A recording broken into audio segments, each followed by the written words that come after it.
European Siege had both the least amount of rosters making changes of any region in the world, and simultaneously renamed the league, added Meta to its Tier 2 circuit, and overhauled several rosters from the ground up. Multiple things can be true at the same time. Months later, the dust is all settled, so now we can finally take a look at what the new EML is slated to look like for the 2025 league year. And most of its stories are all about teams getting brand new starts. It's back up to 10 teams, 5 partners, 3 affiliates, and 2 promotions from Challenger Series. G2 and Virtus Pro both stuck with the same lineups they already have, and the same BDS team that was runner-up at every event last year is still together.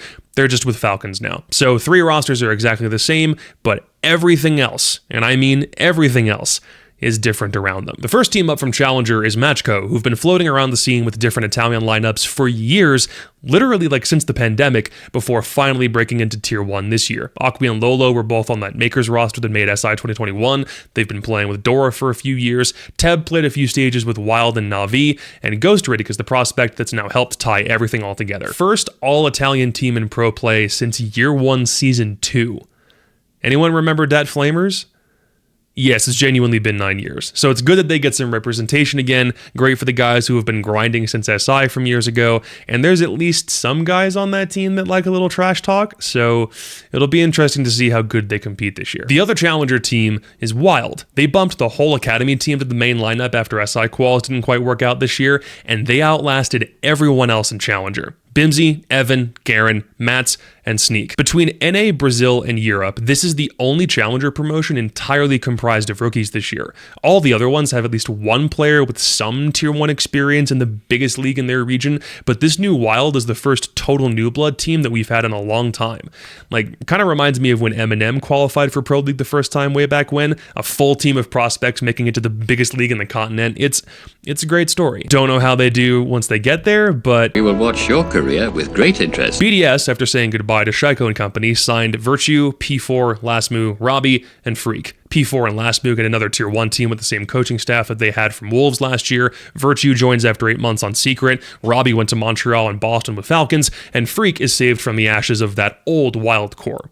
Everyone's from all over the place. My first thought seeing this lineup was how everyone had a tenure with their previous team that feels like it could have gone better.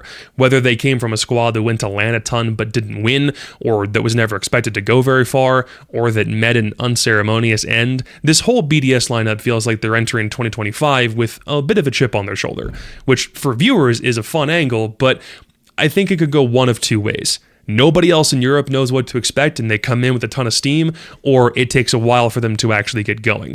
Either possibility is interesting, but given what we've seen from them already in Rio this week, I'm curious whether that sets the tone for their whole season. Gen.G is in Siege now. They grabbed the same mostly French core that ENCE had last year, minus Rykos plus Asa, or the exact same team that won the Malta Cyber Series LAN back in March. They're now an affiliate team after ENCE opted to not stick around heading into the 2025 calendar. The thing is, ENCE never really had a good foothold in Tier 1. They won in Tier 2 to start 2024, then got invited to the EUL and just got overwhelmed all year long. And I would hate for them to be that team that just jumps from big org to big org but maintains the same results. So this year is about establishing who Gen.G is, not carrying over from ENCE, different look with Asa on the roster, and getting a fresh coat of paint to start the new league year off right. Secret preserved most of the core that got them to every LAN last season, but dropped Virtue and Groovy in exchange for Mowgli from Wolves and Noah from Fnatic. Quarterfinals and back-to-back majors was a sign they were on the right track in Europe's top 4, but bombing out in Boston meant now was probably the right time to bring some new blood in to protect any momentum they might have had. I think statistically you could call this an upgrade based solely on player comparisons from Stage 2, but past results are obviously meaningless on future game days, and Secret overachieved a ton last year. Like, maintaining top 4 ground in any league is difficult when it's usually dominated by the same couple of teams every year, so if Secret can do this right and plug and play Mowgli and Noah right into this existing core, maybe they can aim past international quarterfinals in 2025. Wolves are no longer all French. Now they're all British. Noodle and Leader from Team Joel, Tyrant and Azur from Fnatic, and Oscar and Kendrew from the remains of ITB. Feels like it would be wrong to not have at least one majority UK team in the league. And genuinely, pick which storyline you like more. Azur, Oscar, and Kenny finding a new home after the collapse of Into the Breach, or Noodle and Leader going from Koi to Secret to GK to Joel to Wolves together. All that globetrotting, and they still found each other on a Tier 1 team, and this time it's in their own backyard. They did play with this lineup in Malta, and they didn't win a map. But as far as I'm concerned, it's pretty hard to find a reason to root against them once the regular season actually kicks off in June. And lastly, Fnatic tried a roster that didn't work out during SI quals, but they still kept most of it. They picked up Groovy from Secret and Jaxu from Europe's Tier 2 scene to round them out for this year. The thing is, European Fnatic has been about as much of a revolving door as Japan Fnatic used to be.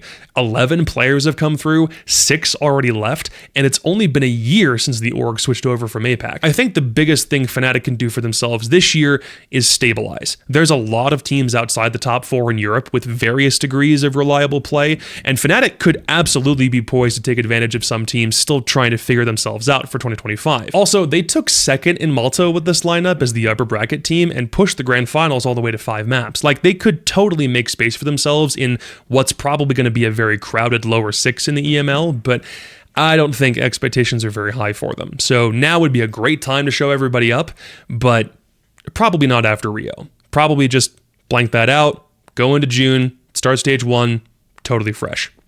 Probably the best solution for everybody. And that's Europe's moves in a nutshell. I'll see you after Rio. Peace.